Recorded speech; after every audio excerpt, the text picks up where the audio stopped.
The soft rays of morning light filtered through the curtains, falling gently across Emery's face.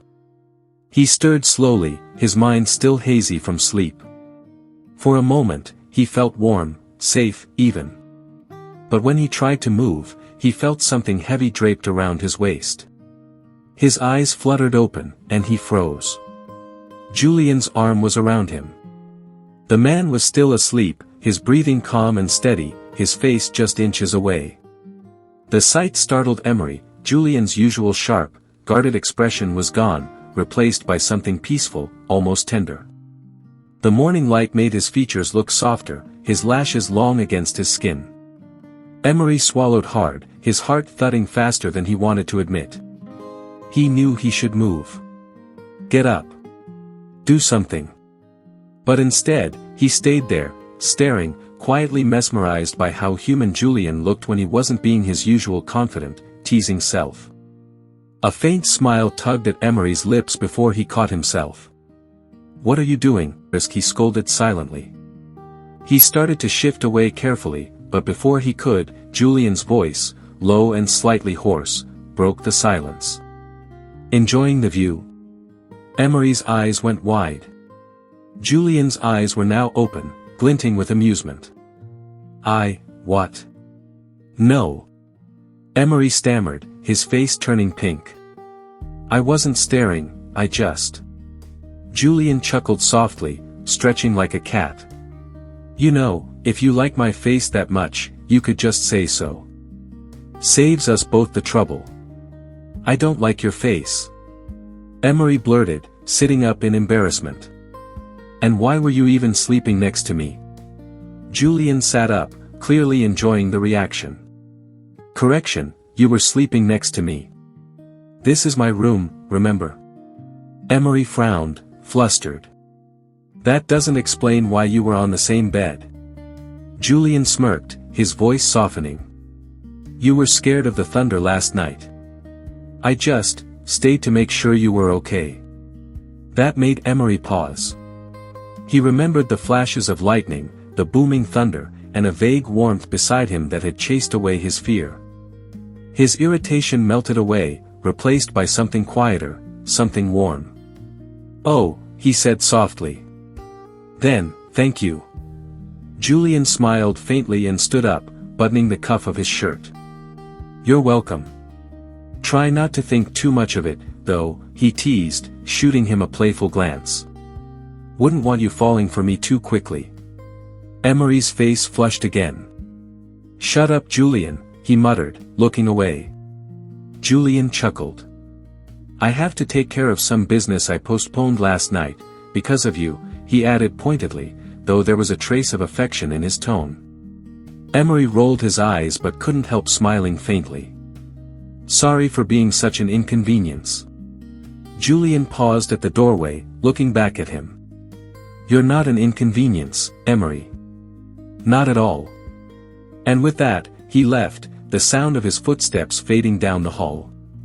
Emery sat there for a while, staring at the empty space beside him. He told himself he should be angry, or at least annoyed, but instead, all he felt was confused.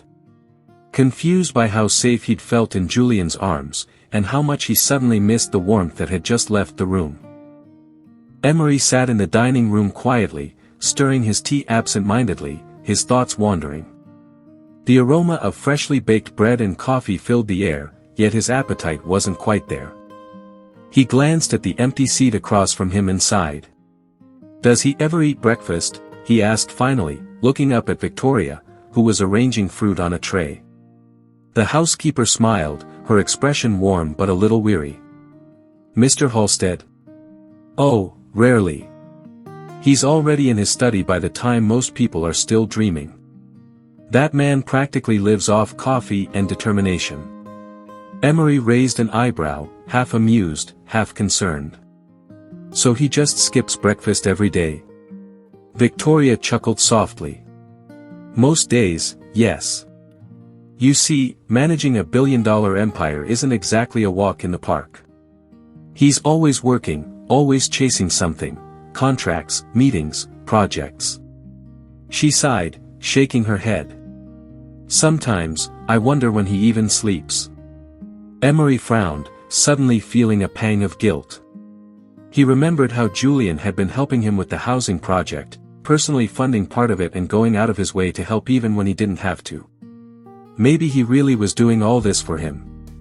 Does he always put others before himself like that? Emery asked softly, mostly to himself. Victoria hesitated, giving him a thoughtful look. He's a complicated man, sir. But his heart's in the right place. Even if he doesn't show it often. That made Emery's curiosity deepen. I've heard rumors, he began cautiously, that he was adopted. Is that true?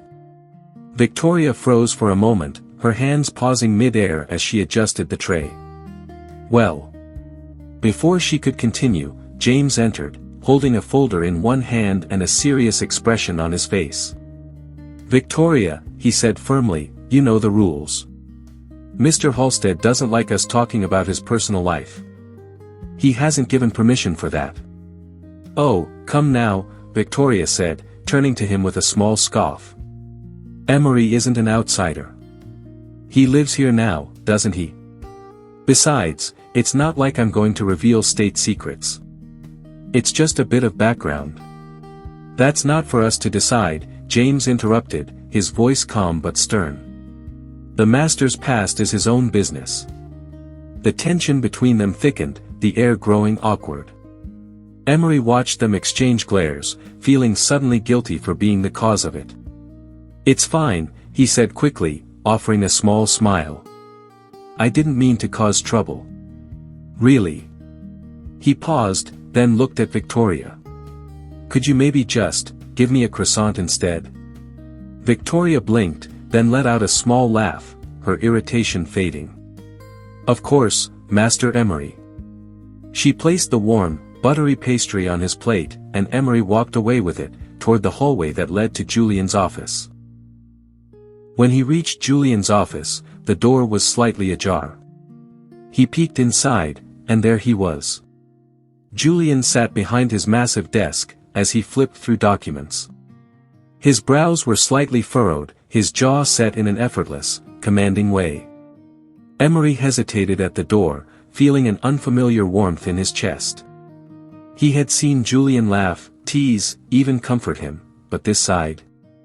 This focused, determined man with the weight of a billion-dollar empire on his shoulders, it melted something deep inside him. Julian finally looked up, sensing the gaze. Hi there, Emery, he said, voice smooth but distracted as his eyes flicked briefly from his documents to the croissant in Emery's hand. You need something? Emery smiled shyly and stepped in.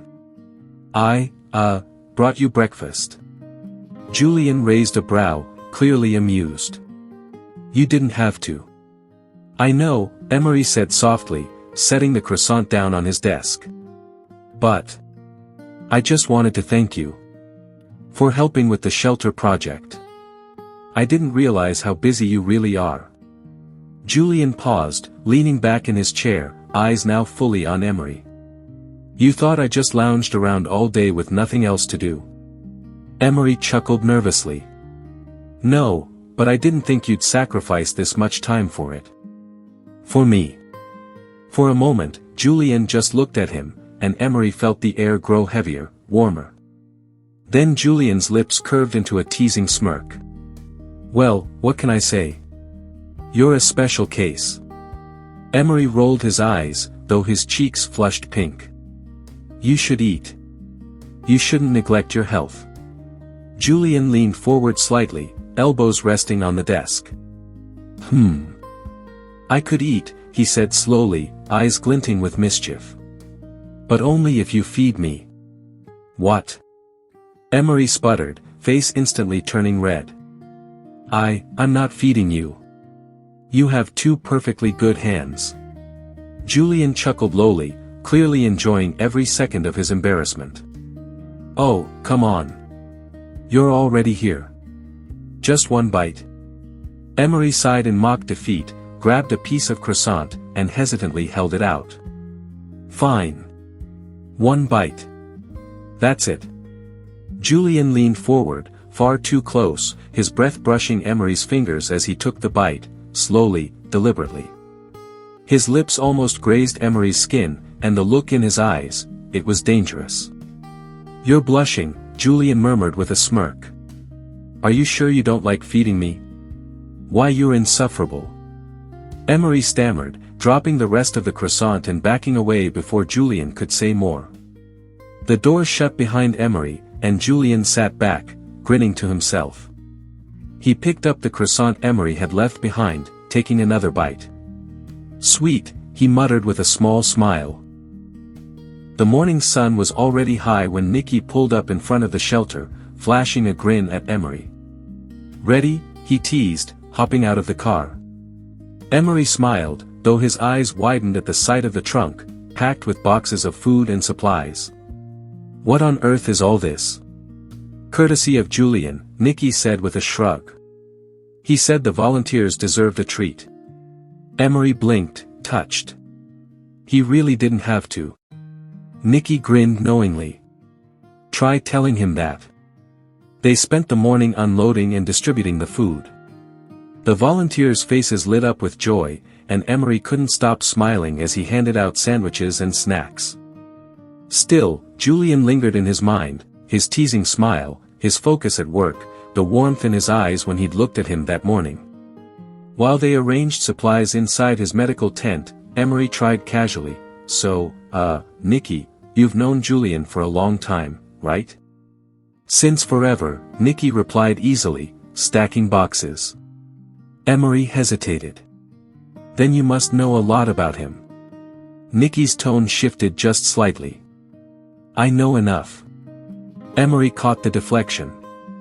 "You mean, you're not going to tell me anything, are you?"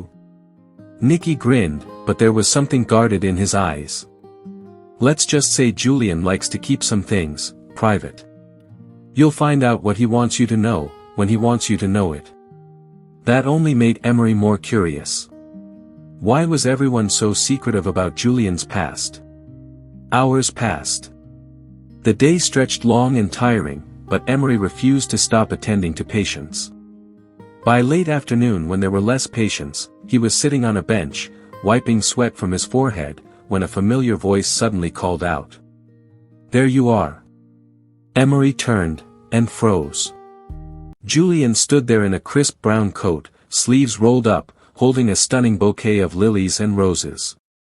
The entire room went silent. "Julian?" Emery whispered, standing, eyes wide. Julian walked up to him with that confident, charming smile that made everyone around him turn to mush. "These are for you," he said simply, holding out the flowers. Emery blinked, completely dumbfounded. "For me?" Julian nodded. "Of course. For my fiancé." The word hit the air like lightning. Every volunteer, every patient, gasped, whispering and giggling. Emery's jaw dropped. Fiancé. "Julian, what?" Julian's grin only widened. "You heard me.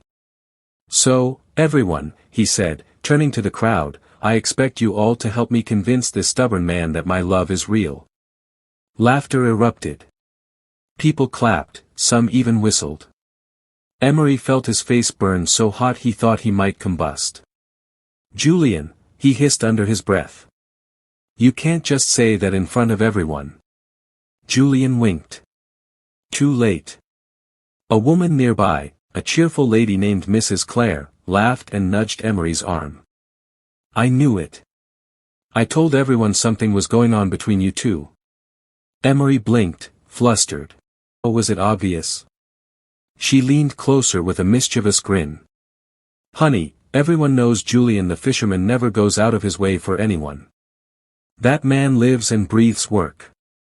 But when we saw him here, helping you, of all people, we all knew. He's whipped for you." Emery's eyes widened. "Whipped?" "Oh, absolutely," she said, chuckling. "Men value their time. If a man as busy as Julian makes time for you, drops everything just to be with you, it's because you're special to him. Trust me on that." Her words sank deep into Emery's chest. He turned to look at Julian again. Julian was chatting with some volunteers, laughing easily, the flowers still faintly trembling in Emery's hands. He wondered if maybe, just maybe, Julian's feelings weren't a game. That night, the drive back to the mansion was quiet, the soft hum of the engine filling the air between them. The city lights blurred past the window, their reflections flickering across Emery's face as he sat beside Julian, holding the bouquet of flowers tightly in his lap. "Thank you for today," Emery murmured after a while, glancing shyly at the blooms. "And, for these. You really didn't have to." Julian chuckled. "I wanted to. You looked like you could use a reason to smile." Emery gave a tired but genuine grin. "Well, you succeeded." Silence lingered again, comfortable this time. The day's exhaustion finally caught up to him. He leaned his head against the window for a moment, then without realizing it, shifted closer until his head rested on Julian's shoulder. Julian froze for a second, his breath catching. He turned his head slightly, taking in the sight of Emery's peaceful expression. There was something so delicate about him in that moment, his soft breathing, the faint scent of rain in his hair, the way he unconsciously clutched the flowers to his chest as if they meant the world. "Sleep well," he whispered, almost to himself. "You've done enough for today." Meanwhile, across town, Lady Olivia sat in her lavish office, irritation sharp in her eyes as she casually smoked her cigar. Her right-hand man stood stiffly before her. "What do you mean you couldn't find anything?" she asked coolly, blowing her cigar. "Madam," the man replied nervously, "Julian's background is sealed tighter than a vault. Every record, every trace, erased or hidden. It's as if he made sure no one could ever dig into his past." Olivia leaned back in her chair, lips curving into a calculating smile. "Interesting. A man who hides his past that well must have something worth hiding." The man hesitated. "Should we continue digging?" "Oh, absolutely," Olivia said, her tone smooth but laced with steel.